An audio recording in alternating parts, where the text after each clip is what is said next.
ಸಂತೋಷ ಪಡು.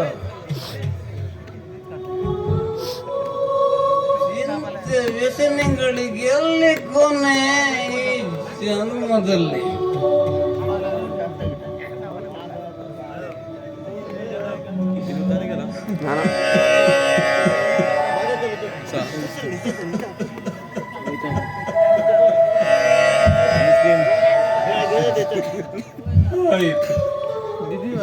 ಈ ಜನ್ಮದಲ್ಲಿ ನನಗೆಲ್ಲ ಅನುಭವ ದೇವ, ಕೊನೆಗೂ ಆಸರಿ ಇಲ್ಲದ ಬಳ್ಳಿ ಅಂತ ಐತೆ ನನ್ನ ಬಾಳು. ಇದೇ ಕೈಯಿಂದ ಮನಸ್ಸಿ, ಇದೇ ಕೈಯಿಂದ ಬೆಳೆಸಿದ ನನ್ನ ಪ್ರೀತಿ ಹಳೆಯನ ಬಾಗಿಲಿಗೆ ಹೋದರೆ ಈ ಕೈಗೆ ತನ್ನ ಇಕ್ಕದೆ ಗಡುಕನಂತೆ ಕೆನ್ನೆಗೆ ಬಾರಿಸಿ ಗಳಿಸಿದನು. ದೇವ, ಹುಟ್ಟಿನಿಂದಲೂ ಬರೀ ಕಷ್ಟವನ್ನೇ ಕೊಟ್ಟೆ. ಇನ್ನು ಎಲ್ಲಿಯವರೆಗೆ ದೇವ ನನಗೆ ವನವಾಸ? ಸಾಕು ದೇವ, ಸಾಕು.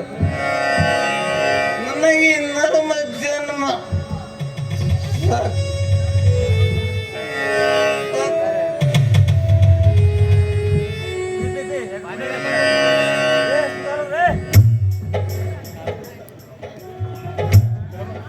ಮಾವ,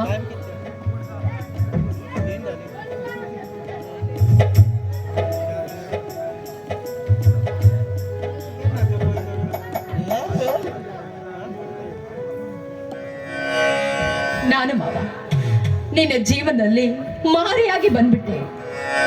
ನಿನ್ನ ಬಿಸಿ ಉಸಿರಿನ ಉರಿ ನನ್ನ ಜೀವನಕ್ಕೆ ತಟ್ಟು ಬಿಟ್ಟಿದೆ ಮಾವ, ತಟ್ಟು ಬಿಟ್ಟಿದೆ ಮಾವ.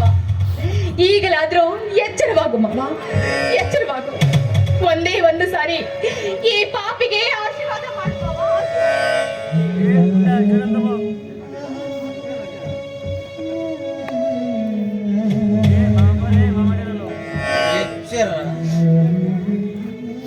ಎಚ್ಚರವಾಗಿರುವ ಹೊತ್ತೇ ನನಗೆ ಸುಖ ಇಲ್ಲದಂತಿರುವುದು. ಮತಿಗೇರಿದಂತೆಲ್ಲ ಮತಿ ಶಾಂತವಾಗಿ ಮತ್ತೊಬ್ಬರನ್ನು ಹರಿಸುವ ಶಕ್ತಿ ನನಗೆಲ್ಲೇ ಒದಗಿಸಿಲ್ಲ. ಹಾಗಾದ್ರೆ ಮಾವ, ಈ ಜನ್ಮದಲ್ಲಿ ನನ್ನನ್ನು ನೀನು ಕ್ಷಮಿಸಲಾರ್ಯ? ನನ್ನನ್ನು ಕ್ಷಮಿಸಲು ನಾನು ಯಾರಿಸಿಲ್ಲ. ನಮ್ಮೆಲ್ಲರನ್ನು ಕ್ಷಮಿಸುವನು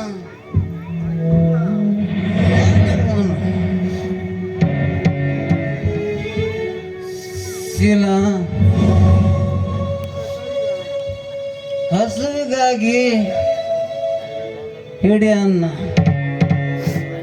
ಮೈ ಮುಚ್ಚಲು ಒಳಬಟ್ಟೆ, ಇಷ್ಟಕ್ಕಾಗಿಯೇ ದುಡಿಯುವುದು ಒಳ್ಳೆ. ಇದನ್ನು ಮೀರಿ ದುಡಿತಕ್ಕೆ ಏನು ಅರ್ಥವಿಲ್ಲ. ಬಾಳನ್ನೇ ಮಾರಿಕೊಂಡು ಬದುಕುವುದು ಶೂದ್ರ ಆಸೆಗಾಗಿ, ಶೂದ್ರ ಆಸೆಗಾಗಿ. ನಿಜ ಮಾವ, ನಾನು ಸಹಿತ ಇಷ್ಟು ದಿನ ಕಾರಾಗೃಹದಲ್ಲಿ ಬಂಧಿತಳಾಗಿದ್ದೆ. ಆ ಕಾರಾಗೃಹದಿಂದ ಎಂದು ಹೊರಗಡೆ ಬಂದಿದ್ದೀನಿ. ಹೇಗೆ ಜೀವನ ಮಾಡಬೇಕು, ಮುಂದೆ ಜೀವನ ಹೇಗಿದೆಯೋ ಒಂದು ಗೊತ್ತಿಲ್ಲ. ಮುಂದಿರುವುದು ನನ್ನ ಪಾಲಿಗೆ ಆತ್ಮಹತ್ಯೆ ಒಂದೇ. ಅದಕ್ಕೋಸ್ಕರ ಕೊನೆಯದಾಗಿ ನಿನ್ನ ಆಶೀರ್ವಾದ ಪಡೆದುಕೊಂಡು ಹೋಗೋಣ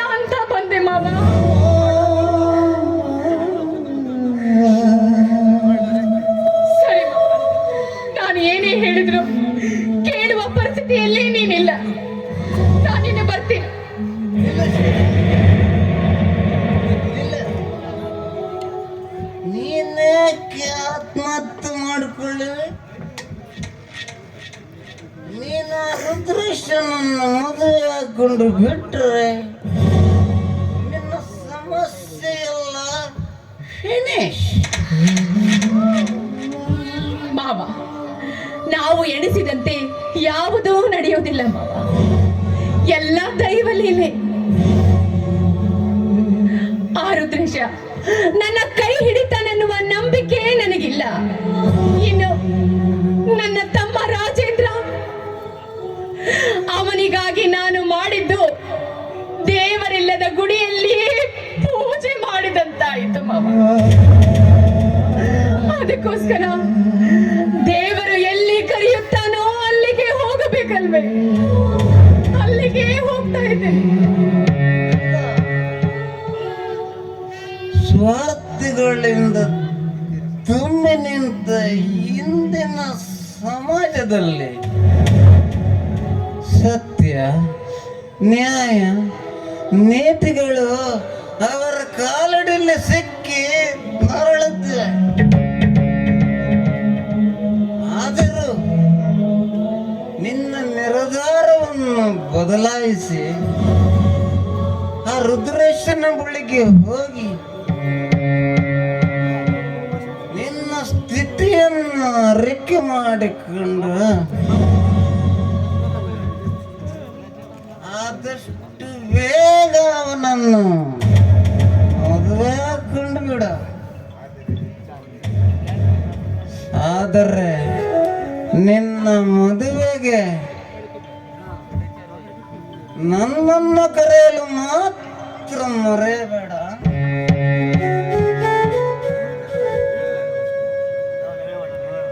ಮಾವ, ನಿನ್ನ ಮೊರೆ ಕೇಳಿ ಕರೆಗಲು ಅದೇನು ಮಂಜುಗಡ್ಡೆ ಅಲ್ಲಮ್ಮ, ಅದೊಂದು ಕಲ್ಲು ಬಂಡೆ. ನನ್ನ ಮಾತನ್ನ ಕೇಳಿ ನನ್ನ ಜೀವನಕ್ಕೆ ಒಂದು ಬಾಳು ಕೊಡ್ತಾನನ್ನುವ ನಂಬಿಕೆ ನನಗಿಲ್ಲ ಮಾವ. ಹಾಗಾದ್ರೆ ಯಾವ ನಂಬಿಕೆಯಿಂದ ನಾನು ಹೋಗಲಿ? ನೀನೇ ಹೇಳು ಮಾವ, ನೀನೇ ಹೇಳು. ಇಲ್ಲದ ವಿಚಾರಕ್ಕೆ ಆಸ್ಪತ್ರೆ ಕೊಡಬೇಡ ಶೀಲ. ಯಾವುದಕ್ಕೂ ನೀನು ಒಂದು ಸಲ ರುದ್ರಸನನ್ನು ಭೇಟಿಯಾಗ, ಆಮೇಲೆ ನನಗೆ ಹೇಳುವಂತೆ ನಾನೇನು ಬರ್ತೀನಿ ಶೀಲ.